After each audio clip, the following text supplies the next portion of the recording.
Three, two, and one. And everybody, welcome to another episode of ArmTalk. I am your host, Chocolate Thunder, Jody Williams. And you know what?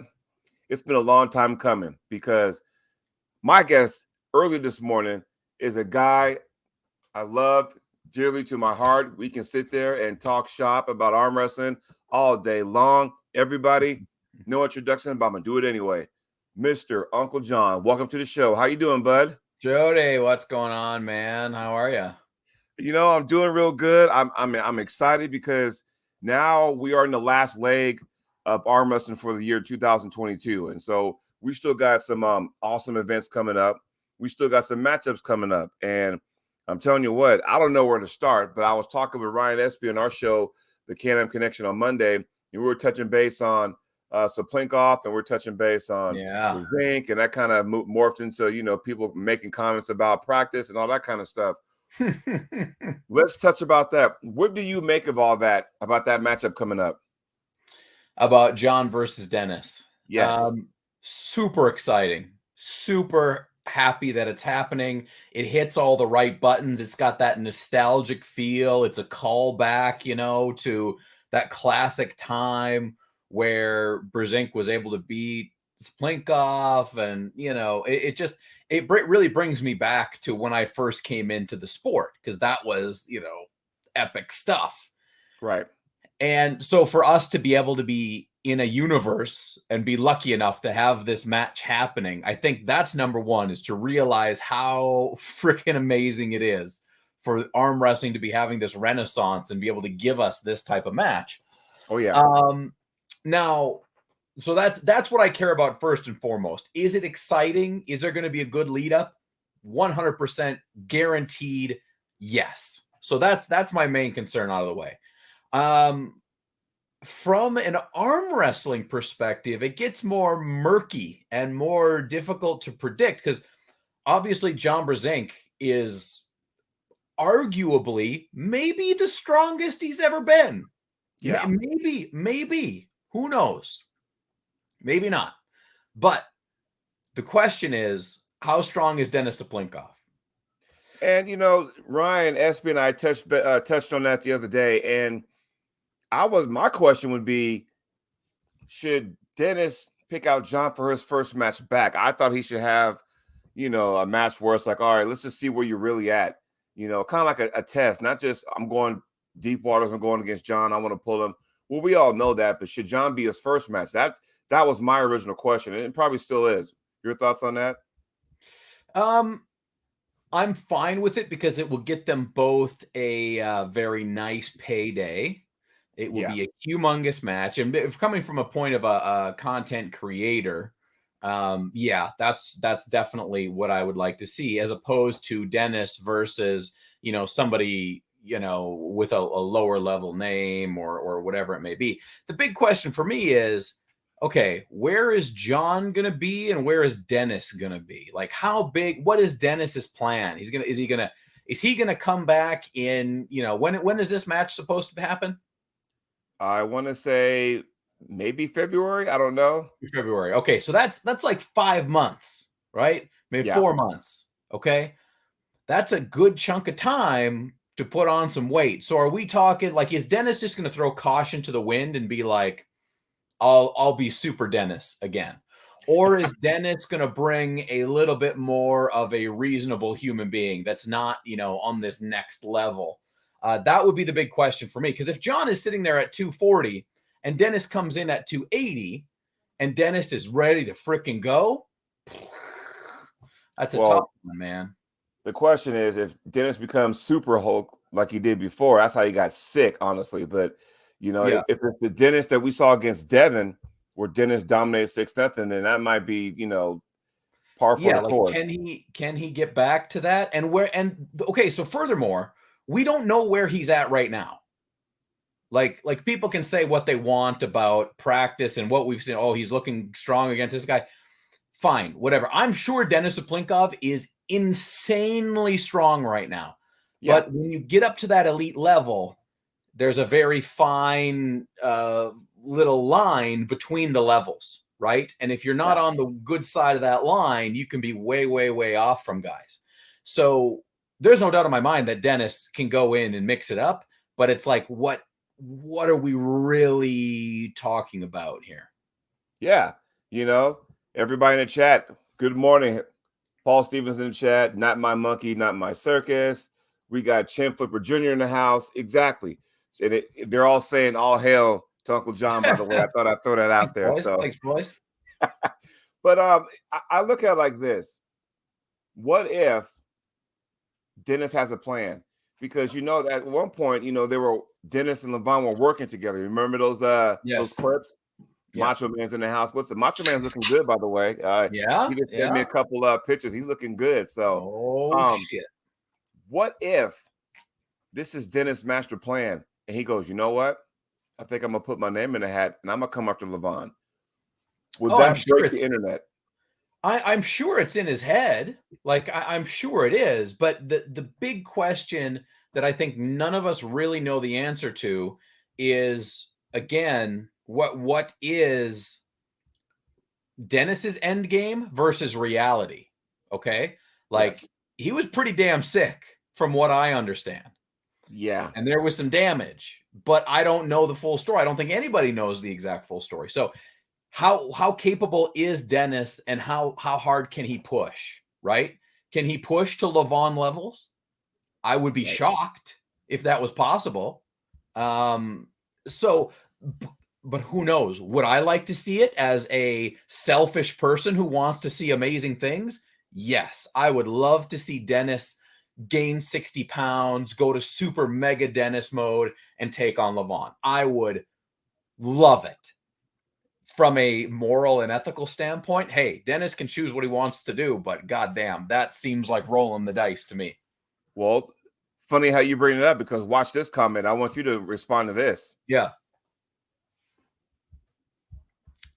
Based on the talk from Dennis, he wants permission to go on heavy cycles before pulling John, which seems a bit unfair to John. Well, it'll be interesting to see what John has to say about that. I was not anticipating Dennis trying to make a comeback, like a full-on comeback. So maybe he's just going to throw caution to the wind. Maybe he's just like, look, I am Dennis Saplinkoff. I come to this planet. I grace you with my presence, my alien being, and I will show you amazing things, and I will burn bright, and my flame might extinguish early on in my life, but goddamn, you will never forget me. Maybe that's his perspective. There are people out there like that. And maybe he might be the guy that says, you know what? We're going to do this. I'm going to go ahead. I'm going to beat Levon, and I'm going to walk away and be the guy, because we all know in the last X amount of years, Levon's been 6-0 in everybody that got in his way. He's 6-0 to everybody. And even like back in the top 8 days a few years back, before COVID kicked in, he was 6-0 in everybody. So, and I sat there and made a joke and said, you know what? The first person or the next person that actually pins him, and they can lose 5-1 to Levon, I guarantee you that person, they're going to have a parade for him. Oh, if Dennis, look, this is what I think. If Dennis comes back, he takes on John. Okay, this is like perfect scenario for Dennis.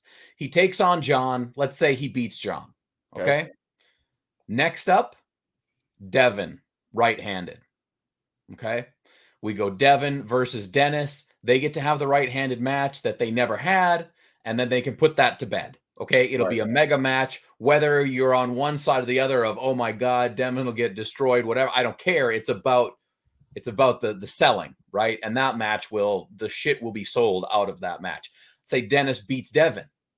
Then Dennis makes his final epic climb to the top of the mountain. And late next year, this time next year, maybe December of next year, we get Dennis versus Levon. And if Dennis could beat Levon, he could drop the microphone right there, walk away, never be seen again, and he will now ascend to greatest. Like, obviously, John Brzenk is going to be the greatest for one particular reason, but Dennis will certainly be looked at as some other type of universe. We'll have to create a new category. New category. That's it. Macho Man had a good question, and everybody else, Benji Mack, Fox A Ball, welcome to the show. But John, check this out. What about Brian Shaw, world's strongest man? Derek Smith was at his gym, and he's talking about getting into arm wrestling. He seems really serious about doing it. So I do have a little bit of expertise on big strong men. I did arm wrestle 2 of them at Arm Wars, and there is a huge opportunity for guys that are coming over from strongman, and there's also a huge opportunity for arm wrestling as a sport. I think that it's a very much a symbiotic type of relationship where a lot of these guys like Brian Shaw, like one way or the other, Brian Shaw is going to have to retire at some point in time, right? As a guy pushing that hard and being that big, there's a shelf life on being really competitive on that upper super crazy high level in World's Strongest Man. Arm wrestling is a perfect sport for them to transition to so they can remain active and do something power-based that they can do for another 30 years, right? They don't have to hang up. They don't have to hang it up. They don't have to stop being competitive. They don't have to stop being athletic. They can come in here and really continue their careers. And hopefully what that will do for our sport is bring our credibility and our level up. Because strongman right now is way, way, way, way above arm wrestling, right? Strongman in the last 5 years has exploded. I mean, they're doing arena shows with freaking 10, 15, 20,000 people. It's crazy. They're doing shows at the Arnold where it kicks off arm wrestling. Okay, hey, 11:30, get off the stage. Get out. Because strongman's about to start. That's it. So I love it. I am so glad that Derek is the guy to do it, because Derek is one of the most when it comes to someone being able to relay information about arm wrestling, Derek, in my opinion, is one of the best. Really good at bringing new people through the basic steps, the most important stuff. That is like Derek's wheelhouse, is making sure that happens. And did you see a picture of him and Brian Shaw? Like, Derek Smith might actually be bigger than Brian Shaw. Yeah. Like, I could not believe it. I know Derek is enormous. I know he's enormous. And I'll meet him. I'm meeting him in just a couple of weeks in Houston. I'm so excited. But I was just so happy to see Derek there. He's a big guy training a big guy. Huge opportunities for everybody involved. Uncle John, I got some breaking news. I haven't heard this before. So I don't know, but if this is it, talk about a monkey wrench. You ready for this? Oh, yeah. Jerry out due to injury. Chafee stepping in. I did see that. I was just on Engen's community page like 10, 15 minutes ago. I don't know what the injury is. I don't know how serious it is for Jerry. Hopefully he gets better soon. But Chafee coming in to face Hermes. And goddamn, like, I'm very sad. I wanted to see Jerry. This is really, really unfortunate, because Jerry coming in and just being like, screw everyone, and then doing what he did to beat Gennady was incredible. And I hope this doesn't slow his roll down. So hopefully he can come back quickly. But I'm not gonna lie, I'm not upset about Chafee Hermes. I'm not upset. I think that's probably a better matchup, because after what we saw with Chafee and Vitali, one of the probably top 10 matches I've ever seen. I mean, that goes up there. But one has to beg the question. Let's just say Chafee beats Hermes, then here we go again, fucks everything up. And I only say that because Levon's up here. If you go top 10, right? Yeah. Levon's number 1. 2 through 10, just sit there and just kind of do whatever the fuck they want. But at the same time, it's like there's no number 2, because if we know Jerry were to win, he'd be number 2 on deck for Levon. If Hermes wins, he's on deck. If Chafee happens to win this match, then what happens? So if Chafee beats Hermes, then Dennis beats Brezink, and then Dennis fights Dave instead of Devin. this is just out of control. Dennis You has know, to go against Dave. Yeah. Oh, he right? injured his shoulder. Ugh. That sucks. Not my, well, I don't know if that's true though. Not my monkey says it's tongue strain, which is much more likely. Got a Here's the pull thing: muscle in his tongue. when you prep for a match or prep for a tournament, and everybody knows you want to come in at your strongest. I mean, John, you've been on the big stage up at Yeah. Armboard. You know, when you had these opponents lined up, you know, okay, I want to be my biggest and strongest or what have you. But on the flip side, you also want to be healthy as you go into these matches. You know, Yeah. you don't want to do anything. You remember the year, was it 2017 maybe? And Michael Todd was headed to Nemiroff. Yeah. And he blew his pec off, you know, bench and all that kind of. I'm like, Yeah. you don't need to do all that 4 weeks away from one of your biggest matches up until that part, you know? So with Jerry, like I said, I'm not, you know, getting on a guy, but it's like, dude, it's one of the biggest matches. Did you see the interview that Ingen had being mediator when he had Hermes and Jerry on his show? Did you see that? Parts of it. Yeah. Yeah. So I mean, it was exciting because that they're kind of talking to each other and talking trash to each other, and you know, it was just that got me more excited. And then you see this, it's like going, God bless it, you know. But you know, do you need to bench press that much more for reps? Is it necessary? You know, I Well, mean, I know look, you want to be the bigger guy, stronger guy. I understand that, but do you really need to go through that extent? 'Cause at some point, you know, something may give. yeah. That's all I'm saying. Just you Well, know, this is the line that all of the super elite guys have to walk, right? It's it's my opinion that if you are up there at that really high end, that you are pushing your body beyond what it probably should be able to do, right? You are into chemistry, you are into all sorts of stuff, right? I'm just assuming. I don't know that every single elite arm wrestler is on juice, but I'm assuming there's probably something happening there. And the more you push that to get to that higher level, the more dangerous it becomes. That's just how it works. That's how reality works, right? The harder you push, the more likely it is you're going to burn out. And you just have to, as a professional elite level athlete, you just have to walk that line. yeah, You have to do it. it's sad. But then, of course, if Hermes wins, then okay, that's automatic. Hermes is going to be the guy to face Levon next. And even then, you know, how that match is going to go, I have no idea because it wasn't too long ago. And I want to, and there, guys hit the YouTube.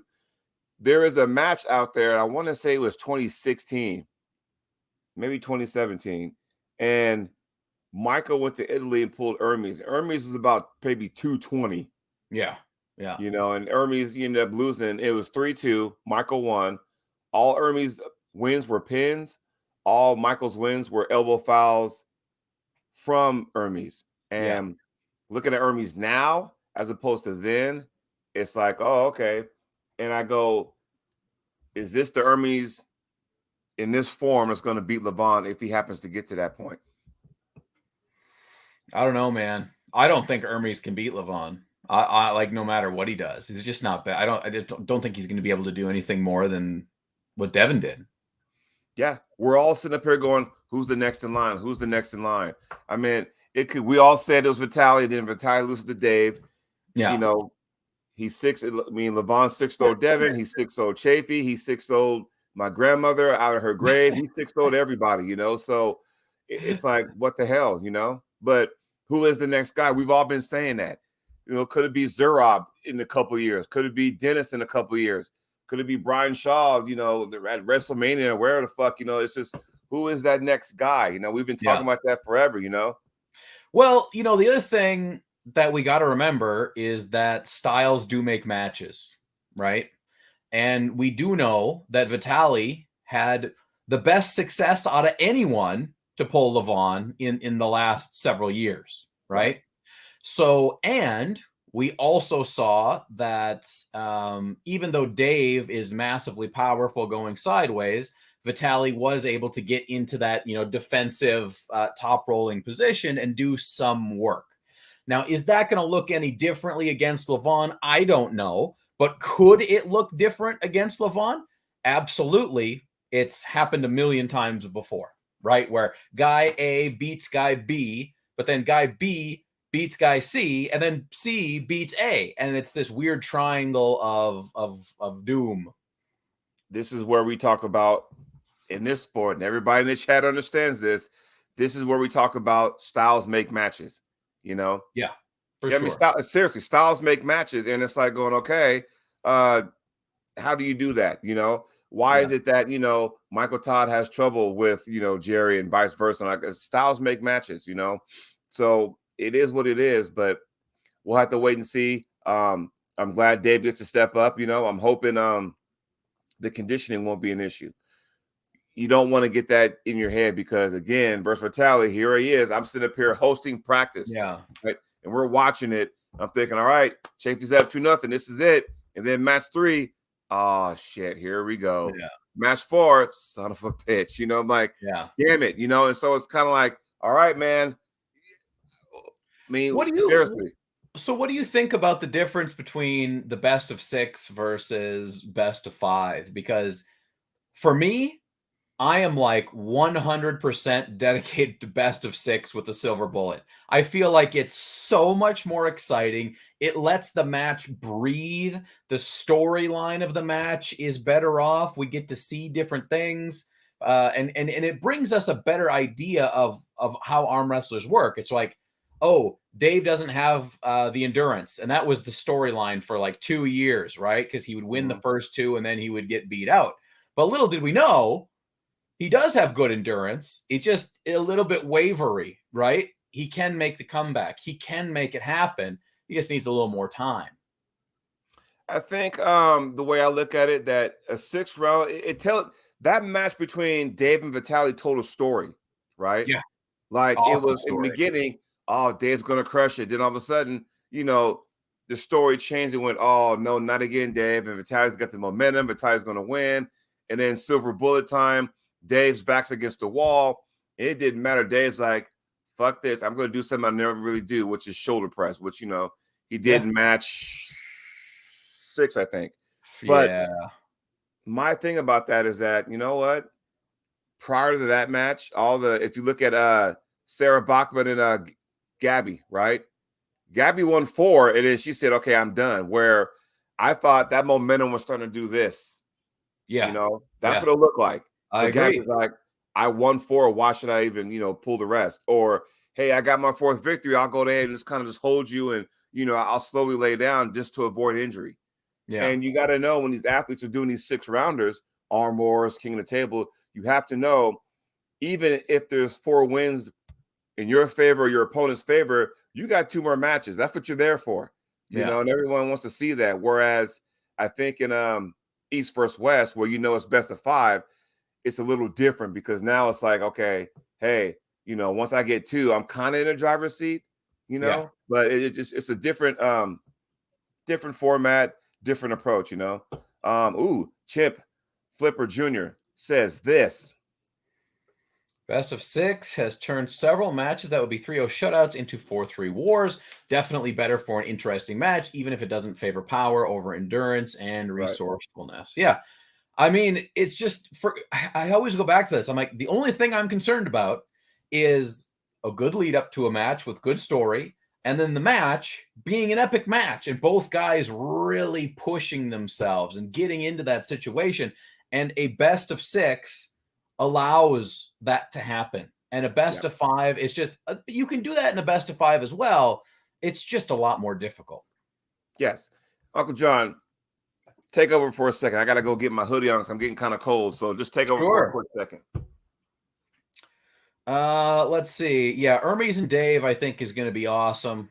I think it'll be a very, very good way to main event East versus West. I think it's the best replacement possible. So that should be good. Let's see what else is going on here. Benji Mack is here. Macho Man, Fox, Marco GT. Not my monkeys. Oh yeah, Arm Wars, baby. Got my chocolate thunder color Arm Wars hoodie. Let's roll. Let's do this. Nice. And yes, even Sweden Arm Wrestling Television in the house. Welcome to the show. So now that we know that Chafee is going to step in for Hermes, what can we expect? Because even Sweden Arm Wrestling Television said that could be a fun match, and I totally agree because now, but we all know the problem with Dave was that top rollers were his issue, which Hermes is. Right. Can Dave flatten that hand and take him inside? That is the $1 million question. Because if Well, he does, whoa. I mean, let's rewind to a few weeks ago before we saw Dave versus Vitali. Okay. Would you rank Vitali as a better top roller than Hermes? Because I would. I would rank him as a better top roller. They're two different types, though, because It's true. It's true. But Hermes, you're still dealing with a lot of similar problems, right? yes, and I'll say this, and you can go ahead and shed some light on this because with Hermes, it's more his top roll has more torque and more quickness, Speed. whereas Yeah. Vitali relies on that long arm, which makes it very difficult to even get a bite. Yeah. You know, so I mean that those are my two differences in the two as far as their top roll. I mean, I could be wrong, but that's just what I see. What do you think? I think that Dave really showed us another just another level, things that we didn't expect to see. I think he is, either he's just getting lucky and trying new things out and he's finding that they work, or he's really trying to become a more all-around solid arm wrestler. Because for the longest time, it was grip, rip sideways, and that was kind of the deal. And it was power, power, power. But Dave is just showing us more and more that he is a more complete arm wrestler than most people have been giving him credit for. So I favor Dave in this match. I think he will be. He may actually take a loss early, which I know is very unlike Dave because he usually comes out very strong. The one thing that I will give Hermes over Dave is speed. Yeah. Right. Hermes has got a lot of speed. And I think that could maybe Dave will need to wake up after that first round if he gets taken out. But once he figures it out and once he understands the pressure, I think he's gonna crank it down. Well, I'll tell you what, if and picture this for a second. If Dave can flop wrist press in the strap versus a long level arm of Vitali, Hermes is not that tall. His arm is not that long. Right. Does that benefit Dave in any way if he can catch that hit? Certainly. Really. I mean, if Dave can deny, look, if Dave denies the outside game, then it's just done, in my opinion. Right. If Dave denies, I don't know. Maybe I'm not giving Hermes enough credit. It's possible, but I don't see that match. Like if it goes towards the inside, it's probably going to be Dave's spot. Well, that's just it. Because if it goes inside, where are we talking just side pressure? Or are we talking if he actually got in like this? Because I mean, too many matches where Dave kind of comes in no. like this. So, I was about to say, I'm like, when was the last time you saw Dave like really deep in a hook? It doesn't really happen. It'll go inside, but it's more of a shoulder side pressure driving type of movement. I seen Dave go inside here, but it was sparring with Todzilla. Yeah. But they were both kind of going inside, but they kind of, just it was sparring. They were kind of he went inside, they were sparring. Whereas in a match, because there's so much back pressure and rotation that it's hard to turn somebody in. So Dave's like, okay, well, fuck it. I'm just gonna go ahead and just grip on, get my shoulder behind, and just go sideways and just hit and hit and hit. So that's how that would go, Yeah, look, if Hermes, like honestly, Hermes might. I don't know. The fact that we don't have because when is East versus West? Is this in a couple weeks or something? November what? Was it 20? Was it end of November or 18th? Maybe no 19th. November 19th. Okay, so it's like a month away. Mm-hmm. So it's hard to because Hermes, I guarantee you, was going hard for Jerry, right? And like preparing for that flop press and all these types of things. So it's hard to say. It's hard. Well, my fear is the fact that Dave was just resting because after that monumental match he had with Vitali, he Yeah. had no plans of pulling East versus West. He was like, I'm just going to rest. Matter of fact, I think he was on what talk show was it? BJ in the morning, I think. And Mhm. he's just trying to rest, recover because that was a hell of a Yeah. match. And then all of a sudden, yeah, I'll take the match. Are you fully recovered? Because I'm telling you right now, Hermes, he's juiced to the gills. Yeah. Sorry, let me rephrase that. He's fired up. Let me say that. He's fired up, waiting for Jerry, and all of a sudden now he gets Dave. So does that throw his game off? Because totally different style. He was ready for the flop. I'm sure he had a game plan for the flop, and now it's like, oh shit! Now I got somebody who will take me inside. Does that alter his strategy? And Dave, are you 100% ready for this now? Yeah, it's a very good question. That match with Vitali was the war of wars, right? It was one of not only was it like the best match ever on King of the Table, it was just like one of the best matches, period, ever. Yep.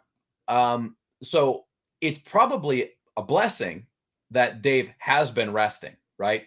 The question will be how sharp can he get in the next month, right? Mm-hmm. And hopefully he's able to really fine tune, the healing process and also making sure that he's as close to the peak as he possibly can be. Like seriously, October 19th in November, we're like fucking 4 weeks away. Like, Yeah. is that enough time to Yeah. recover and get a game plan together? But hey, I'm Dave gonna shift. Chafee. I'm gonna shift gears for a second because I never heard this, but let's put it out there and see what's going on. What is your thoughts to this? What do you guys think about John saying he thinks Devin is number 2 in the world? I mean, Based on what though? I don't know. I haven't watched the clip yet, but I saw a little bit of talk about it online. Um, so when John Brozink says stuff, you should probably pay attention to it on some level. Yeah, I don't know. From my perspective, from my scientific perspective, I don't think we have enough data to make that claim or not. If Devin all of a sudden starts pulling at 245, like if he goes down to 245 and like he hangs out in that area and he pulls lighter guys, then he's probably not going to be number 2 in the world. right. But I don't know. I mean, let's put him against Hermes. Of course, I want to see him against Hermes. Of course, I want to see him against all these guys. But we just don't really know. But it's not very often that I listen to John Brozink and then I'm like, nah, bro, you don't know what you're talking about. Because it's John Brozink. Obviously, he has some idea what he's talking about. How about a 245, 250-pound Devin versus Prutnik? That's the match I want to see. Love it. Give it to me all day long. I'll pay double. Great stuff. Because like I said, I mean, if John's saying that he thinks Devin's number 2 in the world, I'm trying to figure out based on what, because Devin hasn't pulled a lot. I think he's pulled 3 matches ever since this, East versus West and King of the Table took off. I've seen Devin 3 times. He beat Michael, he beat John, lost to Levon. And ever since he lost to Levon, we haven't seen him yet. We haven't seen him on the East versus West card as of yet. He's still traveling the world, doing seminars, pulling like 9,000 people in one day. So, that he's just doing what Devin does. But to say, and I'm not trying to, downgrade what John said, but to say he's number 2 in the world, I like to say based on what? Because you got other guys who have put in the work, who are constantly on the radar because they constantly compete. Like Zurab, constantly competes, Mm-hmm. Gennady. Well, we'll know real quick if Zurab is up there or not, because if he gets beat by Ryan Bowen, probably not. Yeah, that's true. That's true. But the one guy I'm looking at, in maybe a year or two, Morozov. Oh God, yeah, Morozov. As long as he remains injury free, yeah, sky's the limit for that dude. He is phenomenal. And what's he like, 25 years old or something Yeah, like that? real young yet. Yeah. I mean, could he be the guy in a couple years to dethrone Levon? Who knows? Because I Yeah. mean, he could do it either hand. You know what I mean? So Yeah, look, there will come a day, right? Levon will fall. And it's just a matter of the guy is unbeatable until he's not. And these are the things. Once you're in arm wrestling, you see these patterns of flow that kind of come and go. And granted, we've never seen really anything to the level of Levon, but it yeah. will happen. It's bound to happen. It's just a matter of time. Zarab pulling pork chop the week after he pulls Bowen. Interesting. Yeah, Zarab is pretty confident in thinking that he's kind of a level beyond this guy, and he might be right. He might be right. And and pork chop, I mean, he's getting some love too. And I'm glad. What I'm glad for is that now you get more names because the same, household names are getting the love, which they should. But then you got other people making their way. And so I dubbed 2022 and next year, 23, as the year of opportunity. All you got to Yeah. do is give somebody opportunity. Because when you do that, now all of a sudden at the next East versus West, Adam Morzinski, Justin Bishop, okay, give them opportunity, and all you got to do is make a splash, and they'll stay there. So you got to do this. You got to do this. You know what I mean? Yeah. I Oh agree. yeah, and we can't forget about the Macho Man. Coming up. Macho Man. Yeah. That's right. South Dakota, Sonny Larson, Macho Man. Good luck, my friend. Good luck. Good luck. He's pulling Sonny Larson. Sonny Larson. Wow. Right hand or left hand? Right hand.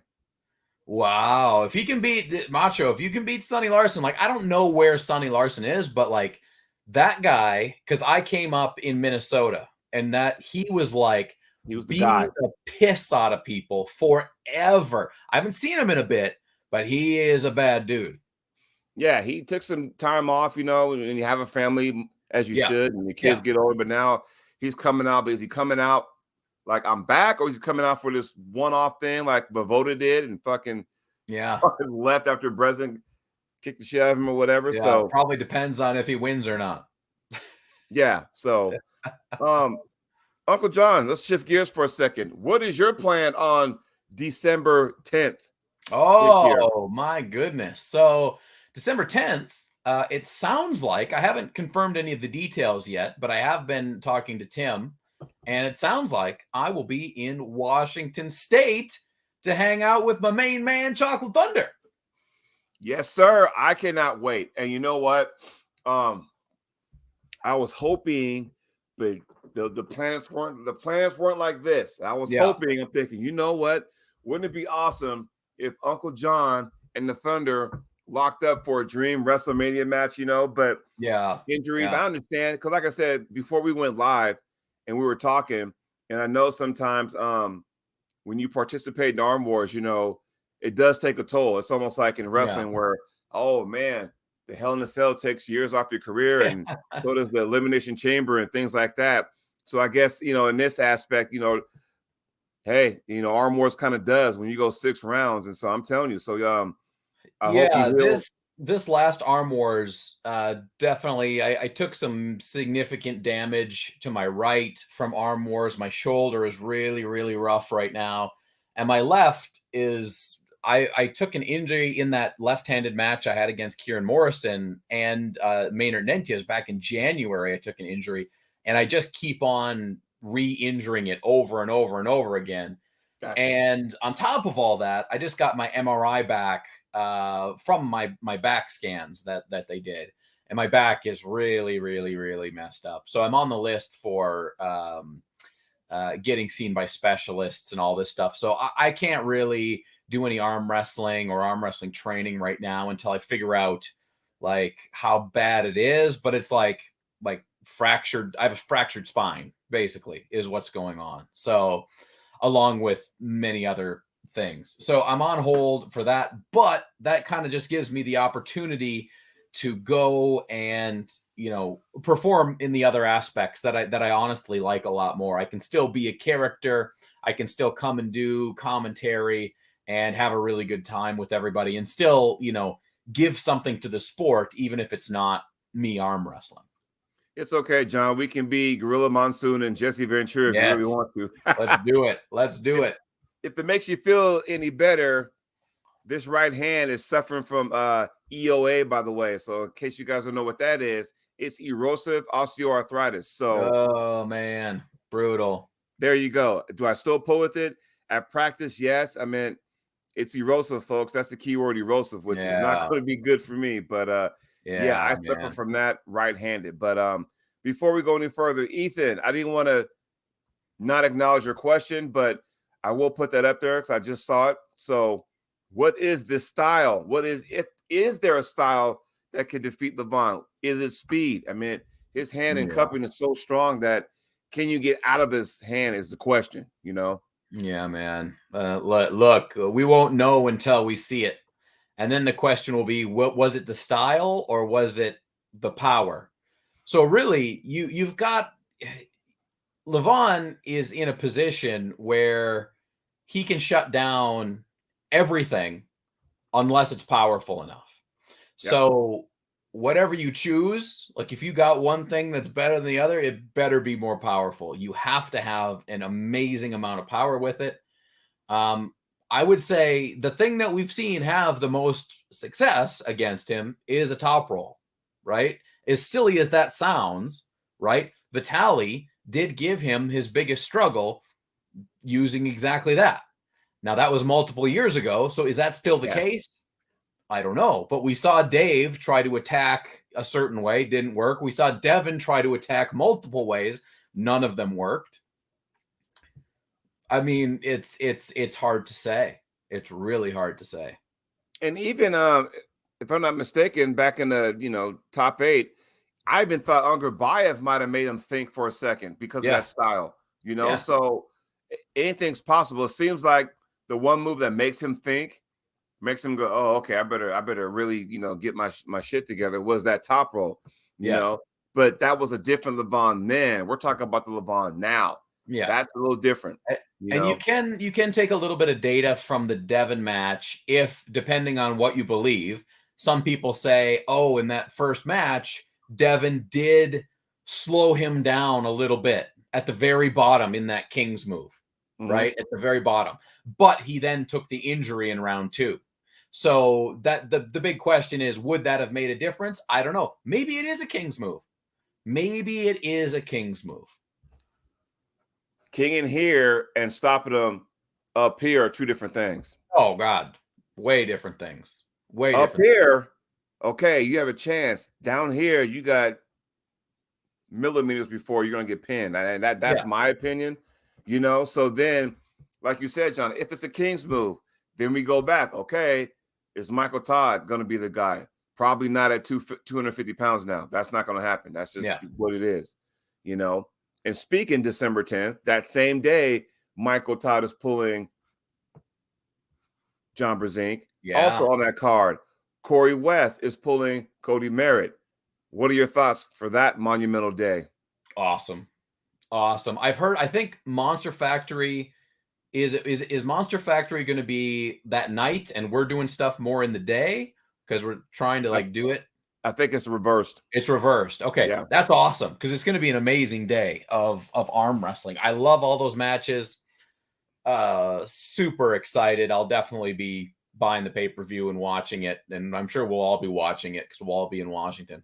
Oh, yeah. The funny part, last year at Washington State, packed house, and, you got Denise Waddles giving us updates because that was the same day as Brzenk versus Devin Larratt. So it's kind of like, it was cool. So it seems like Tim Thomas always, but I think his event came first. And I know there was some shenanigans there that kind of screwed it up.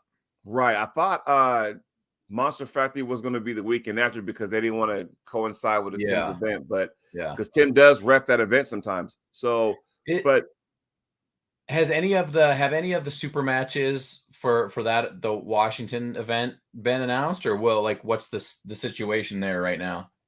Unofficially, because I know Tim right now is in Turkey and Waff Rose right now.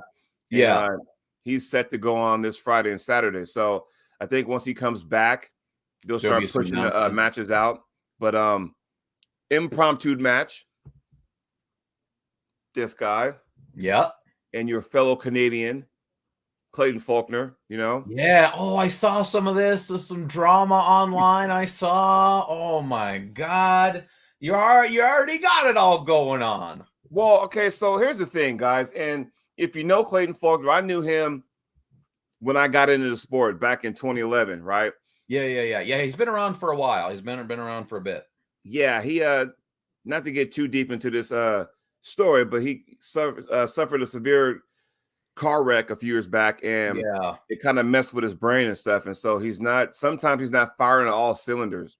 And sometimes you may say things and there's no filter. And he said some stuff online, and the problem is when you go on someone's Facebook page and say, "Hey, Jody, I hope you're the only one that can see this." I'm like, well, I don't know, because everybody who's friends with me is going to see it, because that's just, So anyway, long story short, he said some things that were kind of, like everybody looked at him sideways, like, what the fuck, dude? Why would you say that? Yeah. My wife saw it. Some friends of mine saw it, and they were like, what the hell, man? Long story short, a couple days later, the post got taken down, but a couple days later, he apologized, saying, hey, I was trying to be funny. I didn't mean to say it the way I did. I understand, because I knew Clayton before the accident and after. Yeah. I know he means no, issue with that. I know, but some people are not aware or privy to his accident that kind of really, messed up his memory and stuff. So either or, long story short, when that match was announced between him and I gave it to Tim. First thing I did, go back to Canadian Nationals. You were the MC. You were there in person. So I'm going there. I'm watching, going, okay, this is Clayton. When I pulled Clayton back in 2013, neither one of us was 220. We were like in the 198 area. So, now I'm trying to get down to 220, because I know he's around 210, 220 now. I said I will come down to that or meet him somewhere near. I'm 231 right now. So I told him I'd meet him there. So I'm excited for it. It was a left hand match. Cool. Then he goes, how about you and I right-handed? I'm like, I can find somebody right-handed for you. So we found somebody, and then he changed his mind and says, hey, how about just you and me left and right? That way you don't have to find an opponent for me, which I already did. And the guy said yes. And I have to call him and say, hey, by the way, I'm thinking, okay, so I have erosive osteoarthritis in my right hand. Okay. So that might be a whitewash in his favor. But, I say, you know what? Like Arm Wars, you put everything on the line and just say, okay, I'm going to do it this one time and just see what happens and go from there. Screw it, whatever, So I said, let's go ahead and do that. So we are on file to go ahead and make this thing happen. So that's what's going to happen December 10th. So I've been training for it, getting everything all nice and ready. Been getting stronger here and there. So we're looking forward to it. So I think that's going to be a good match. That both ways. I think it could be very interesting. And if Clayton's coming down, I would assume that means quite a few of the BC guys will be coming down. So it'll be good. I know a lot of those guys, so it'll be good to see them too. Oh yeah, if last year was any indication, like, hey man, the Australians came over here and they made a big, it was awesome. So never rule out what Tim can do. It's just right now he's focused on Worlds, and I totally get that. That's where his brain is right now, and that's where it should be if you're going to be in Turkey. But Tim can make it happen. So yeah, he does a lot of great stuff for the sport. I'm looking forward to it. I've got going to Houston for an event in like a week, 2 weeks, and then I'm going to Ottawa to MC their Ottawa Open for Eric Racine. And then I'll be doing that in December in Washington State. So yeah, pretty busy end of the year here for me. What does 2023 have for Uncle John? Man, it's hard to say. A lot of it will depend on the condition of my arms and my back. But right now, I am scheduled for two things. Number one, in January, there's a big event for a new promotion called Arm Gods in the UK. And I'll be arm wrestling for sure right-handed in January in Ireland. And then the second one is I've been offered matches and plan to go to Arm Wars in the end of March. At the end of March will be the next Arm Wars. Yes, I saw that out there, and Neil put it up there. The end of March, 2023. The Arm Wars house will be open for business once again. So, and I hope that I can be a part of that, because I've heard stories about the guys getting together. Oh, dude. I saw the clip of you and Paul Maiden. That just looks like super duper fun, So it's a great time. Like, look, that people that haven't been to Arm Wars, I've been extremely lucky to be at the last 3 since Arm Wars has kind of come back and started producing content again. And it's amazing to be on the card. It's amazing to arm wrestle for Arm Wars. And there's not much I love more than that. But the reason I keep going back to Arm Wars is not necessarily the arm wrestling. It's really what goes on behind the scenes, the stuff that a lot of the mainstream people are not privy to, a lot of the stuff that you don't get to see. Because, I am really good friends with a lot of these guys now, right? And people have these misconceptions about, how I interact with guys like Ryan Bowen and, Coach Ray and a lot of these guys. We're all very good friends, right? We have a really good time. There is no negativity in the Iron House. It just doesn't happen. So that's why I like to keep going back, because I'm really good friends with Neil. I'm really good friends with James Statham. Like, it's super fun. It's super duper fun. I'll say this, and maybe I might be because I've watched Arm Wars, like the Arm Wars archives. I was watching it back then. Yes. And the face of Arm Wars, it could have been Nicholas Nonestad, Michael Todd, Jeff Hale. Yeah. It could have been those guys, but the face was always Froda. Yes. Now, can we say the face of Arm Wars now is Coach Ray? It's got to be, right? If there was a poster boy right now for Arm Wars, I would say it would have to be Ray. With the streak he is on, with the improvements that we've seen just over the past 3 Arm Wars. I mean, this is a guy that pulls at Arm Wars. He pulls at King of the Table. He pulls at East versus West. He commentates. He's got his own. I mean, he is the guy right now.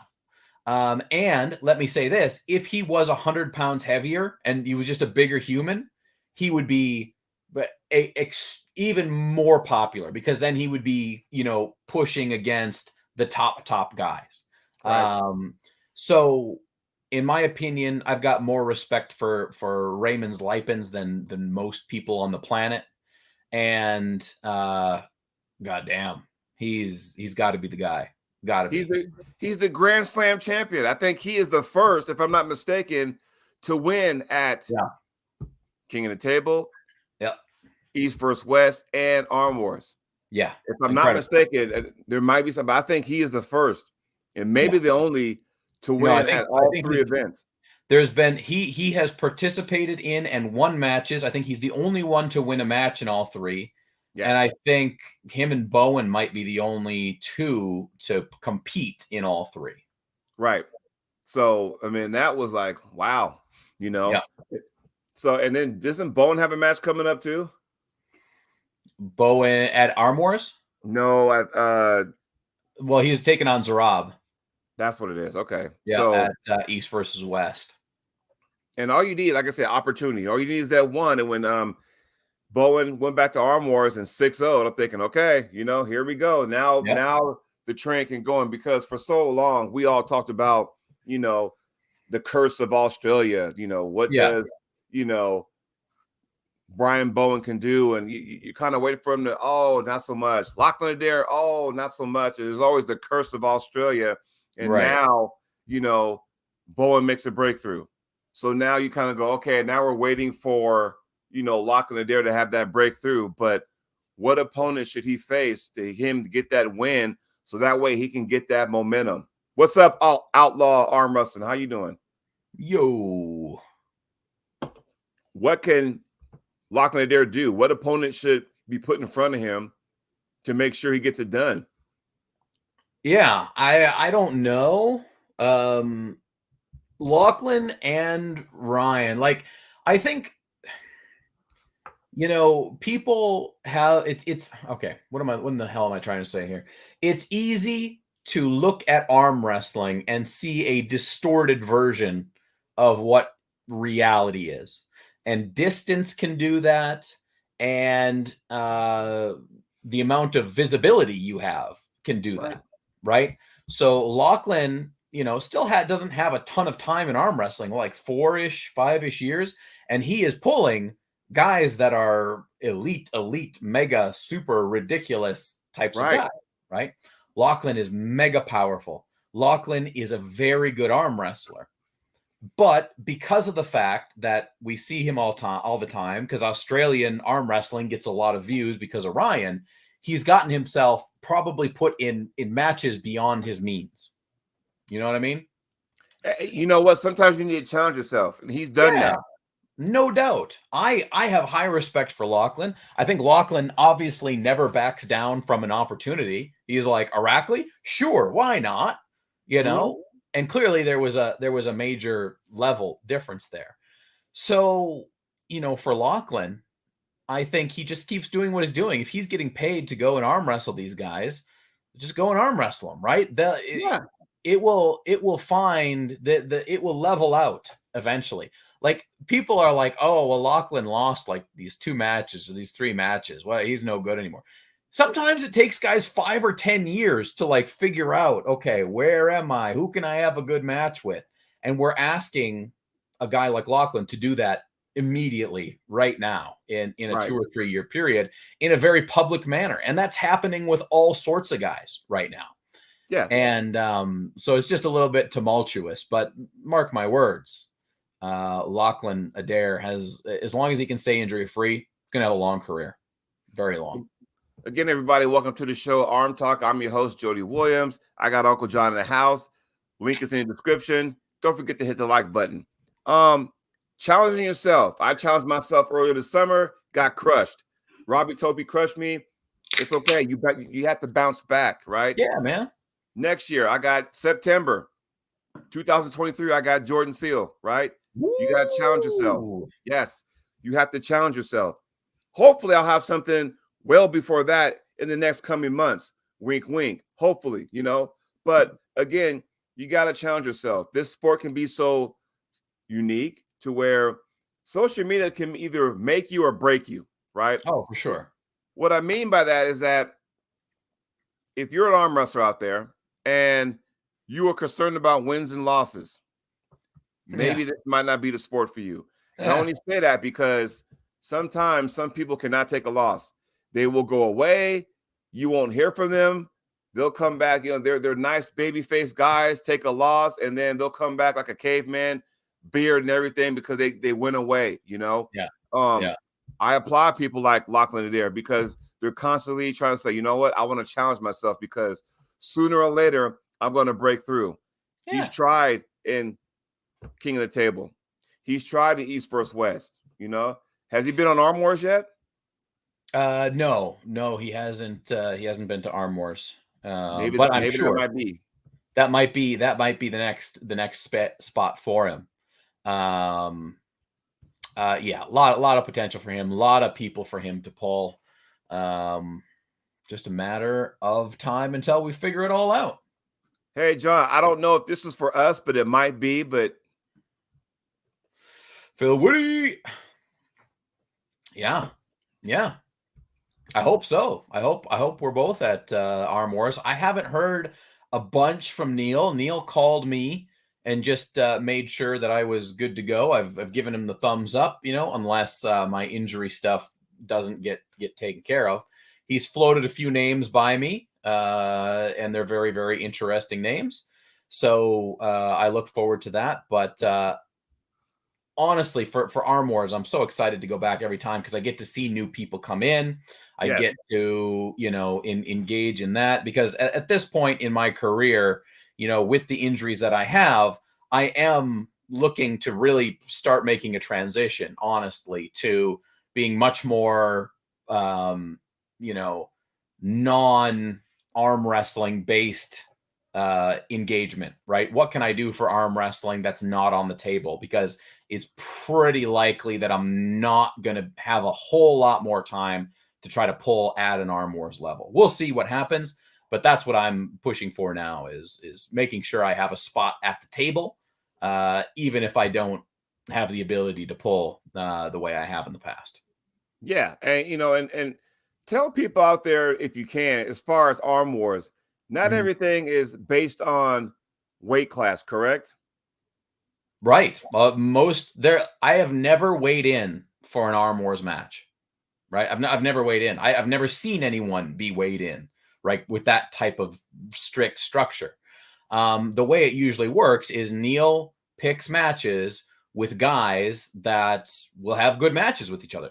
I just went to Arm Wars and I pulled a guy that was 280 pounds and a guy that was 360 pounds. And I was like 215, 220. Right, So, and I won a match and I lost a match. And they were both great. So right, it's really more, and this is why I gravitate towards Arm Wars so much, is because it's about the matches. It's about having great matches. It's not so obsessive about, okay, we want to know who the absolute pinnacle, the best is at this specific weight. It's not right. necessarily above that. There's a little bit of that, but it's much more about making a great show and having matches that are going to be crazy and insane. Yes, and I think people, because I know some people, ask me like, "Do you think it's all a weight class thing?" I'm like, I don't think so. Because like I said, I Yeah. mean, we've seen you. What was the first right-handed match you had in Arm Wars? It was Yeah. a guy to just say, "Hey, I'm coming." Yeah, the right. You know that match. I forgot the guy's name, but The, the the original opponent for you. Oh yeah. So my first Arm Wars where I pulled Jason Hill Yes, right-handed, but we didn't find out until about that match until like the day before.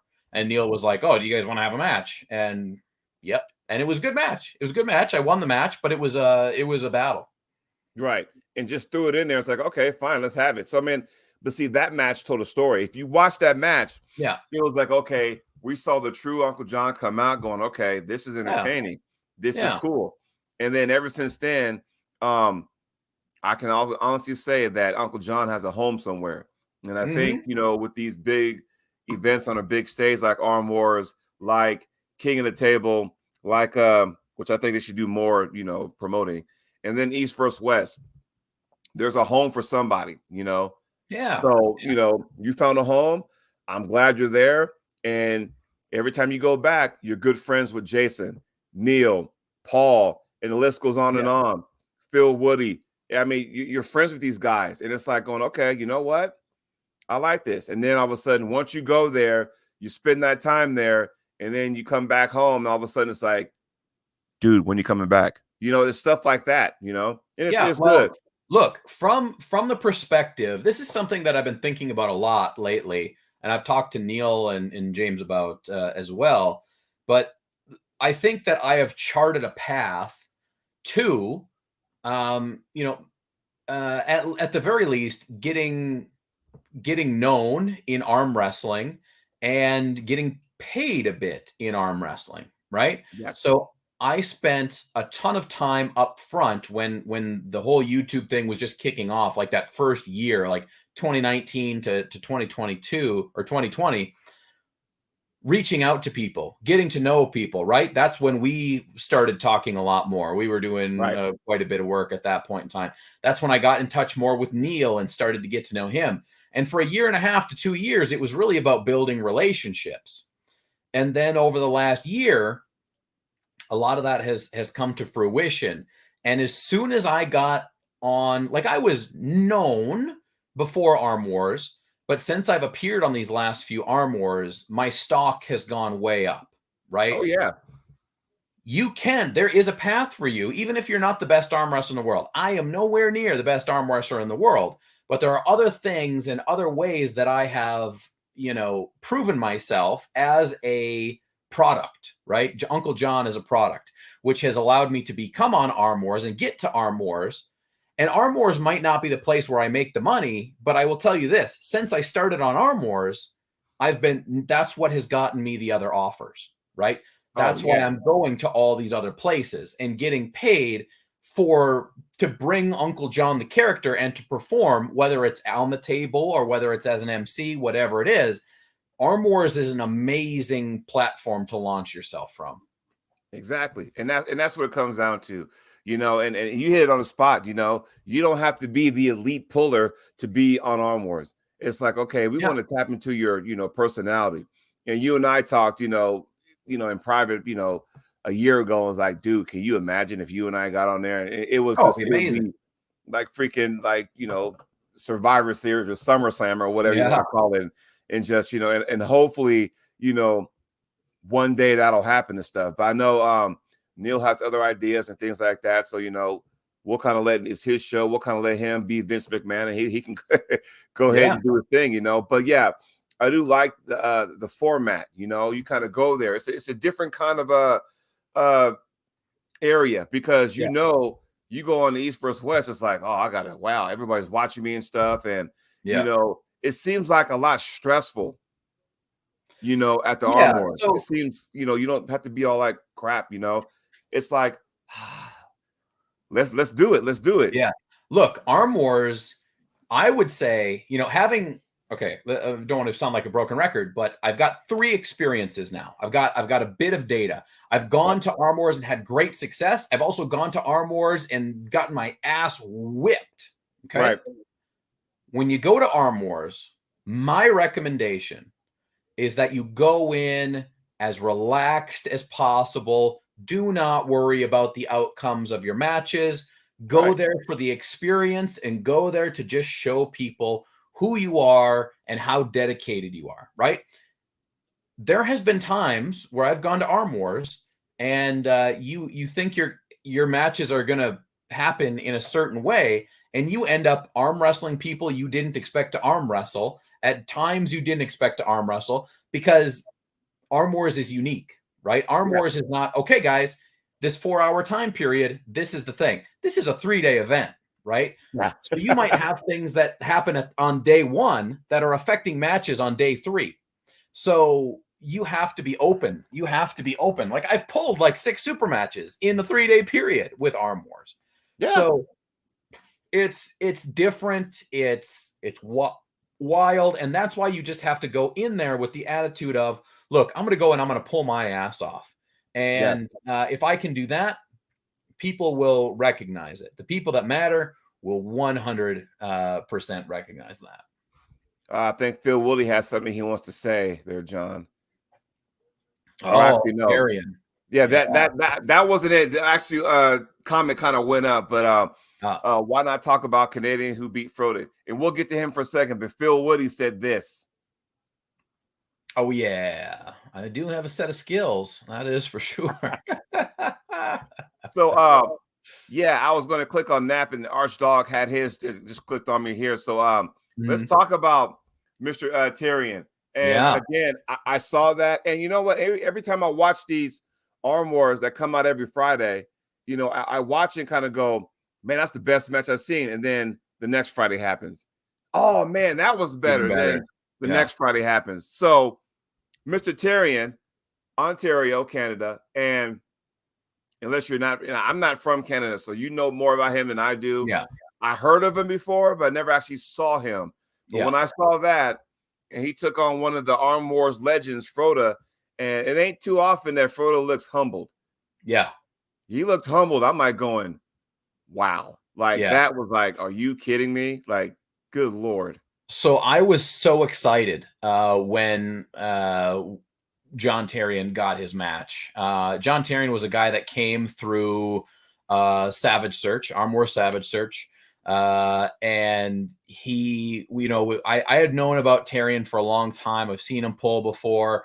I know he is a mega high-end dude within Canada, but I did not know what that translated to at Arm Wars, right? I wasn't really sure. So I knew that he was really good. I knew that he also is quite the character, right? There's no acting with this guy. It's just he is who he is, and he's hilarious. Just as a person, he's hilarious. So to see him go, and then to see him pull Froda and do as well as he did, and look that dominant, like, get back. Like, John Tarian is way better than I even thought he was. Right. Like, he is really, really, really good. So the more opportunities that guy has, he will be in Houston at the same event that I'm going to be in. And I don't know who he's pulling exactly, but goddamn, whoever he's pulling, I'm sorry. You better be ready, because John Tarian is a bad dude. That, like, especially his right arm. His left is very dangerous as well, but his right arm is elite at that weight level for sure. Okay, John, you just said it. Arm wars, opportunity. You make do opens other opportunities. Yeah. Now he's going to Houston. Now he's going to there Houston. you go. Yeah. But one of the top reasons why I was so thrilled with him, because he broke the glass ceiling and opened the door for the rest of the Savage Search guys. Because, we all know, like, the names of, Ninjas and Uncle John and Nanastad and all the rest of the guys and Froda. And here comes John Tarian, and he beats Froda at his own game on his home turf, so to speak. Yeah. Arm wars. And he was a Savage Search guy. That meant, in my eyes, that he opened the door for the rest of us Savage Search guys to go, you know what? If he can do it, I can do it too. That right there was a monumental win in my book. And just the way I saw that was like, are you kidding me? That was so awesome. And I'm like, okay. Then I'm thinking, that was a match. I'm so excited. Man, that was a match. And then here comes, here comes Tom Holland and Coach Ray. And I thought I saw everything until I saw that. Good Lord. That match was even more silly. And I'm going to tell you this. I was there for every single match at the live and in the secret matches. And there's more. There are more crazy matches, dude. There are a lot more crazy matches. And I asked you earlier, do you think Coach Ray is now the face of Arm Wars? I think that match cemented him as being the face of Arm Wars. I think that right there, because I knew he was there, the streak, and he was the guy, and all of a sudden that match right there when he was in trouble. Yeah. And it was like, damn, Tom Holland came out like just came out here firing on all cylinders. And then the way Coach, it's almost like Chafee Vitale again, the way it went one-sided and all of a sudden the needle went this way, almost the same thing. So I was kind of like, oh my God, Yeah, man. I think, I think Arm Wars always is Arm Wars, right? But the guys, when you think about Arm Wars, there is a new group of guys who you start thinking of, right? Before, you're right. You thought, I think people still think about Froda, but it was like Devin and John and Travis, because all those guys were doing it. There's a new breed now. And Coach Ray is definitely up there. Tom Holland is definitely up there. I'm hoping that I'm getting up there, not for the same reason, but as just someone you regularly see on Arm Wars, someone you associate with Arm Wars. That's important to me. I would like to be in that category one way or another. So I love Arm Wars. That's it. Chimp Flipper says, Uncle John, will you be doing any after pulling / practice pulling in Houston? Probably a little bit, but nothing crazy, nothing serious. What usually ends up happening is I go on and then people will, try to kind of take advantage. And if I'm feeling like if I'm not, my arms aren't feeling good in 2 weeks and they're still a little injured, I probably won't do a whole lot. Or if I do, it will be with select people. Okay. So, here's the thing. And people got to be careful, because here's the thing. And John, let me ask you, because I want you to answer this question. Now that you become an Arm Wars regular now, okay? Yeah. And you go to these other events now across Canada, across the States, everyone's going to see John. Everybody wants to match with John. How often do you get asked, John, you want a match? Hey, John, I'd love to pull you. How often do you get that? Oh, quite a bit. Quite a bit. A lot of people want matches. But, and I understand that. I am more than happy to have matches. But there's two things that come up for me. Number one is I got to be healthy. I got to be ready to go. And right now, it's not even something I can promise anybody. Number two, like I try very hard to be, as humble as possible, Right. and to allow myself to be out there and to take matches and do a lot of the stuff. But if it's just going to be, I got to know if I'm going to have a match with anybody, I got to know that that person is going to put as much effort in outside of training as I am in the match. Okay. There's no point in me taking a match with someone who is not going to hype the match or who is not going to, do videos or not going to do anything for it. Right. There's no point in me doing that because it's not Right. fun to me. Right. So that's the number one thing. If the other person is going to get a boost from pulling Uncle John because I'm known, then you need to give something to me, and that doesn't need to necessarily be monetary. But you got to give me something. And I've come to learn there are very, very few people who are actually willing to do that and put themselves out there. Well, you also got to realize too, John, that you have solidified yourself to where you can do that now. So, like, if you're, and I'll use this as a springboard, so to speak. If you're Devin Larratt, John Brzezinski, Travis, those guys, Michael Todd, if they come to your event, you're going to have to give them something for them to show up. Oh God, yeah. Right. Yeah. That's just the way it is because they've earned the right via knowledge, seminar, athlete, whatever the case may be. They've earned that right. Yeah. Now with you, doesn't change because you've earned that right. Hey, I've competed on Arm Wars. I might not be 173-0 like Goldberg, but guess what? I've earned that right to be on there. Therefore, when you're getting phone calls going, hey, we love to have you here. If that means, hey, Uncle John, we'll take care of your airfare. We'll take care of your hotel, whatever the case may be. I'm sure you'd be like, you know what? Well, thank you. I really appreciate that because now you've earned that. You've earned that. Period. So I've always tried to be as open and honest as possible as what it requires to get me to an event or to do what I do. And at this point, I made a big transition from really trying to make YouTube my main source of income, and now I'm not doing that at all. Right? I'm not relying on arm wrestling to pay the bills. I'm doing other stuff to do that.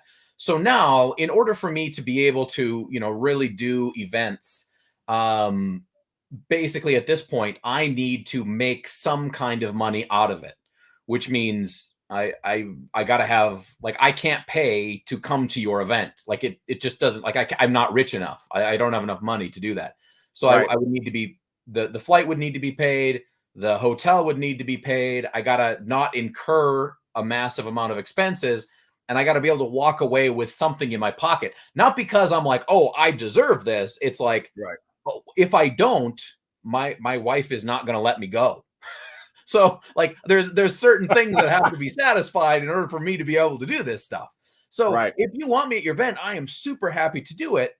But you kind of got to get me there and send me home with, a couple $100, $2,000, $3,000, $7,000 in my pocket, so I can show my wife that this is, something that's worthwhile, or, it just isn't going to happen. And it's not because I think I'm so great. It's just because I can't do it if it's not there. It's just not feasible. Well, yeah, think about it for a second. You hosted or emceed this year's Canadian Nationals. Everybody knows who Uncle John is. And Uncle John, you still got ties in Minnesota, but everybody knows who you are. And so it's like, okay, man, Uncle John's going to, he's coming to, Winnipeg so we can do Nationals. Or, hey, Uncle John and Chocolate Thunder are going to go to Washington State. Holy crap, And so, going into that, you're going to bring everything you got. I'm going to bring everything I got. And we're going to sit there on the mic calling these matches. And I'm telling you right now, it is going to be like, are you kidding me? Like that. Well, that's the thing, right? If anybody wants, Uncle John to be at their event, you get a lot more than just Uncle John at your event, right? There's plenty of times I've seen arm wrestlers get paid to be somewhere. They show up, they do their 15-minute thing, and boom, they are out of there. Which, if that's their gig, then that's it. You're getting paid to just be on the table. That's fine. But Uncle John is more of a complete thing, right? I'm going to talk about it on the show. I'm going to do live streams about it. I'm going to go and I'm going to lose my mind and I'm going to be a character. And I'm going to make sure that everybody that's at that event live gets a certain type of experience. And I work very hard to make sure that I'm adding something to the event and not just putting myself in the event, right? That's not my goal when I go and I do an MC. It's not like, oh, I'm here. It's all about me. It's about how can we make this event bigger, more incredible, more fantastic, and bring that to people. That's what it's about for me at this point. Yeah. I mean, for me, it's like, and I want to be careful when I say entertainer, because I don't want to sound like it's a show when I go compete. It's not a show. It's the real me. Yeah. It's just intense. You're going to see me smack a table here and there, the tongue sticking out, wagging, fired up, all that. You're going to see all that when I compete. And you know what? I'm not ashamed to say, yes, I want to be on that stage in Arm Wars. And I will, damn it to hell, if I don't get there one of these days. And I hope it is, because if and when I do, I will show people out there the version of Chocolate Thunder. I'm telling you right now, I will do that. Nice. Guaranteed I will do that. And when I do that, all I got to do is say, Neil, if he wants to be there, all right, let's do it. Sign the man up. Because I'm telling you, I am going to put on the show, and it's going to be fun, exciting. Then after the fact, in the house, then we can sit there and talk shop and chit chat. So it's you get two versions. You get Chocolate Thunder on the table, but you get Jody Williams. Yeah. The class clown off the table. Fun, all that kind of stuff. So perfect. But again, so other than that, John, man, we've been on here an hour and 21 minutes. That kind of went by kind of quick. Yeah, it's good times, man. It's good to be able to sit down and have a chat. And I'm allowing myself to get excited about December. I think that's going to be a good time. I'm really looking forward to it, since we have never, we've been talking back and forth for over 3 years now. Yeah. And we've never actually met in the flesh. So it's going to be very cool. We've even talked back on, I remember Arm Wrestling Crossfire with Gabi and SB. Yeah, we've that was way back. Way back. Yeah, so I'm really excited I get to finally meet Uncle John in person. And yes, there will be some photo ops, and guys, we'll sell those for $20 a pop. So no problem. sign them for 30. Done. Yeah. So I'm excited to be there. I can't wait. And my friend, dude, we'll chat again before all that. Beautiful. But my friend, I'm gonna let you go. So I know it's probably well past lunchtime where you're at. Yeah, I gotta have some lunch and then head back to work. There you go. I'm gonna go ahead and hop off here, probably get a little training in, and then take a nap, and then go ahead and hit the graveyard shift tonight. So my friend, thank you very much for joining me on the show. Everybody in the chat, oh my Lord, I'm telling you, thank you so much.